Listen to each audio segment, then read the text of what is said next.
Good morning everyone. আজকে আমি আপনাদের সাথে একটা রেসিপি শুরু করতে চলেছি, ঝিঙে আলু পোস্ত। তো আমি তেলটা গরম হয়ে গেছে, কালো জিরে ফোড়ন দিয়েছি। এবার পেঁয়াজটা দেবো।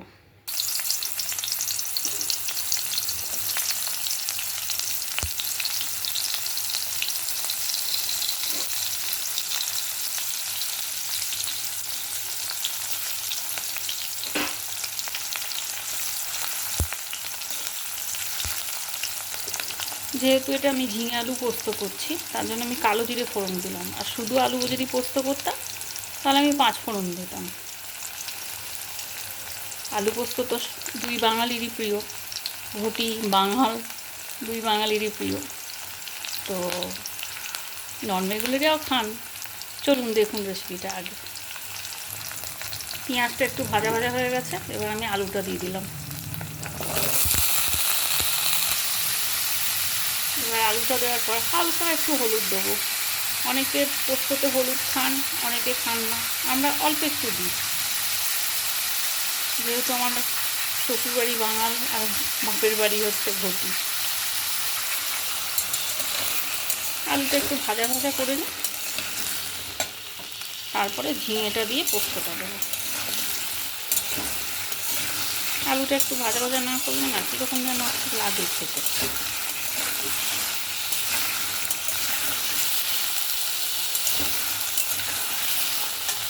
একটু হালকা ঢেকে ঢেকে আলুটা ভাজাও হয়ে যাবে, একটু লালচে লালচেও হয়ে যাবে। চলুন দেখি আলুটা কতটা ভাজা হলো।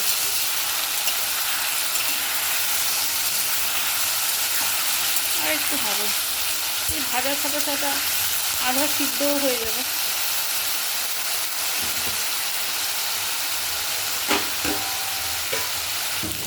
চলুন দেখা যাক কতটা ভাজা হলো আলুটা।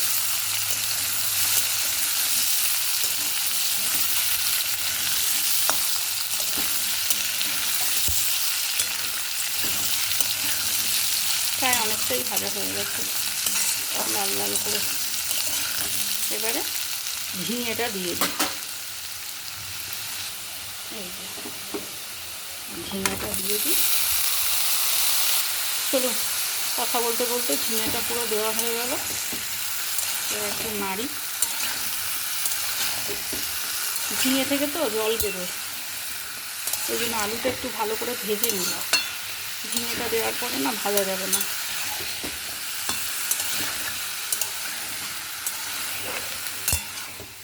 এই যে জল বেরোতে শুরু করে দিয়েছে, একটু নেড়েই পোস্তটা দিয়ে দেবো। আর চেরা কাঁচা লঙ্কা দেবো।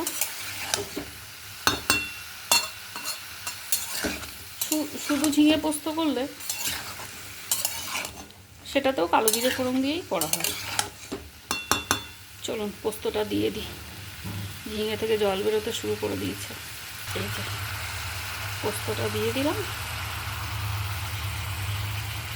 একটু মিক্সি ধোয়া জলটা দিই, কেন আমরা তো বাঙালিরা শিল ধোয়া জলও দিই, মিক্সি ধোয়া জলও দিই, নইলে টেস্ট হয় না। এই যে এই দিয়ে দিলাম মিক্সির বাটি ধোয়া জল। ব্যাস, এবার তো ঝিঙে থেকে জল বেরোবেই। আর এই হাফ বাটির মতন আমি মিক্সি ধুয়ে জলটা দিয়েছি। এবার একটু নাড়াচাড়া করে ঢেকে দিই। একটু নাড়াচাড়া করে ঢেকে দেবো।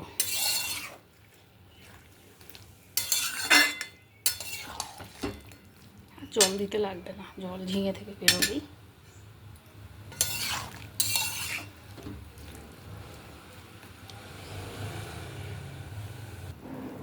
চলুন, ঝিঙে থেকে জল বেরোতে তো শুরু করে দিয়েছে, একটু ঢেকে দিই। লাস্টে একটু চিনি দেবো, একটু মিষ্টিটা দেবো, আর একটু নুনটা দেখে নেবো যে নুনটা ঠিক আছে কি না। ব্যাস, এবার সিদ্ধ হয়ে যাবে, জলটাও শুকিয়ে যাবে। শুকনো শুকনো করেই আমরা নামাই। ও কাঁচা লঙ্কা চেরাগুলো দিয়ে দিই। এই যে কাঁচা লঙ্কা চেরাগুলো দিয়ে দিলাম। এবার ঢেকে দিই। ভালো করে সিদ্ধ হয়ে যাক আলুটা, ঝিঙেটাও সিদ্ধ হবে। চলুন 5 মিনিটের জন্য ঢেকে দেওয়া যাক। চলুন, ঢাকাটা তুলে দেখছি, জলটা অনেকটা শুকিয়ে গেছে। ঝিঙে থেকে তো প্রচুর জল বেরোয়। আমি হাফ বাটি দিয়েছি মিক্সি দেওয়া জলটা, আর একটু শুকিয়ে যাবে।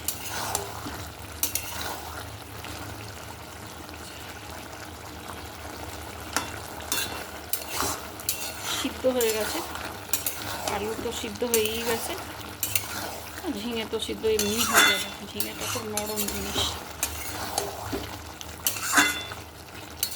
শুকিয়ে গেলেই হয়ে যাবে।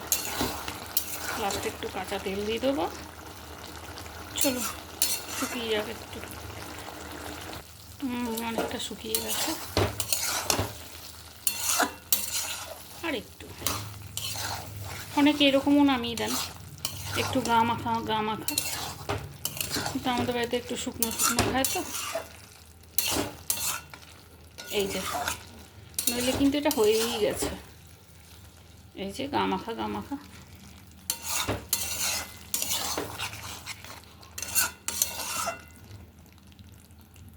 আমাদের বাড়িতে একটু শুকনো খায়, একটু শুকনো শুকনো।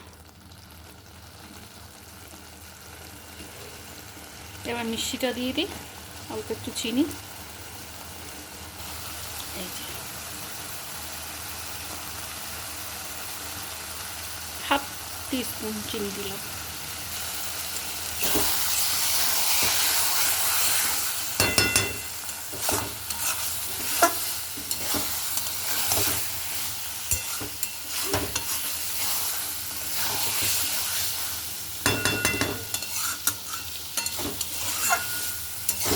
চলুন, বাঙালির প্রিয় খাবার আলু পোস্ত, আলু ঝিঙে পোস্ত রেডি। এবার একটু কাঁচা তেল দিয়ে দিই। এই যে একটু কাঁচা তেল দিয়ে দিলাম।